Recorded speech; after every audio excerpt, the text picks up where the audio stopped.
be on Indian accounting standards, auditing standards, ethics.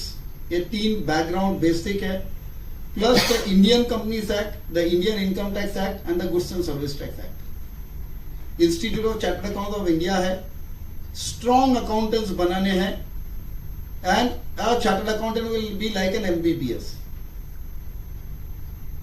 उसके बाद dentistry करना है तो अलग है, हार्ट सर्जन बनना है तो अलग है, न्यूरो करना है तो अलग है, स्किन स्पेशलिस्ट करना है तो अलग है.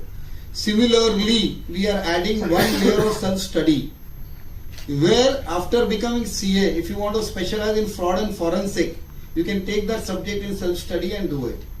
If you want to become an internal audit and risk consultant, you can do that. If you want to do international tax, you can do that.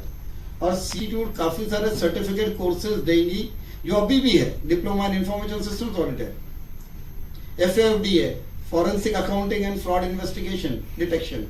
तो वो सब कोर्सेज करके आगे करियर में स्पेशलाइजेशन कर सकेंगे. Foundation will be the strongest.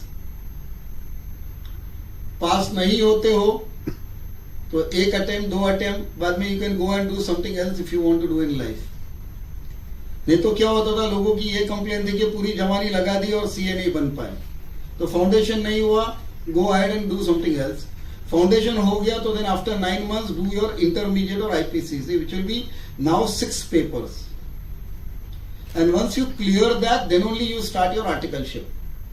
Articleship will be now, if everything goes well and if it gets approved, for 2 years. And only after completing articleship, after 9 months, you will be able to appear for your final. और एक बार intermediate clear करके articleship चालू हो गई तो हो सकता है कि चांस बहुत ज्यादा रहेगा दैट फाइनल क्लियर हो जाएगा. Means entrance will be tough and coming out will be easy. जो सब्जेक्ट्स है, हो सकता है लॉ फाउंडेशन में, इंटर में भी पढ़ा रहे, फाइनल में भी पढ़ा रहे, इकोनॉमिक्स फाउंडेशन में भी पढ़ा रहे, इंटर में भी पढ़ा रहे. तो मल्टीपल लेवल पे नहीं पढ़ाएंगे, एक सब्जेक्ट को एक साथ पढ़ा के खत्म करेंगे. एक ग्रुप में 2 अकाउंट्स है, उसको मर्ज करके एक अकाउंट्स कर देंगे. तो 6 पेपर इंटरमीडिएट में, 6 पेपर फाइनल में, 2-2 पेपर उधर कम हो जाएंगे. और एक सेल्फ स्टडी लेयर है जिसमें एक कंपलसरी पेपर होएगा which is constitution of India, which we never thought which will teach. 2 साल की आर्टिकलशिप में पहले हम लोग नंबर ऑफ डेज वर्किंग के बेसिस पे 1/6 लीव और वैसा था. एक एग्जाम नहीं क्लियर किया, वापस नेक्स्ट एग्जाम के लिए छुट्टी के लिए बच्चे आ जाते थे. प्रिंसिपल भी दुखी है कि बच्चा ऑफिस में टिकता ही नहीं है, हर 6 महीने में छुट्टी पे जाता है. बच्चा दुखी है कि प्रिंसिपल छुट्टी नहीं देता है.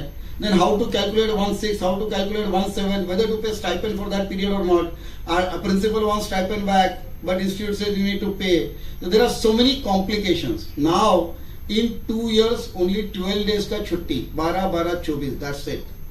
No छुट्टी, no classes, no पढ़ाई, प्रैक्टिकली जितना काम करना है उतना तभी करो. और CA की 2 साल की आर्टिकलशिप हो गई और एग्जाम क्लियर कर दिया, आप किधर भी जॉब कर सकते हो. अडानी, रिलायंस, आपको नौकरी मिल रही है, आप ले लो. लेकिन अगर आपको प्रैक्टिस करनी है, और प्रैक्टिस का मतलब है सर्टिफिकेट ऑफ प्रैक्टिस इंस्टीट्यूट से लेना है, which means you are going to sign on a certificate और अ बैलेंस शीट और a tax audit report. Then you will have to do one more your additional articleship with a CA firm, so that your quality will be much better. And before you put signature as a CEO on a piece of paper and sign something, you will be more equipped. That is the plan. So I think whatever I had, I have said. Anyone else wants to add something or otherwise any आपको कोई specific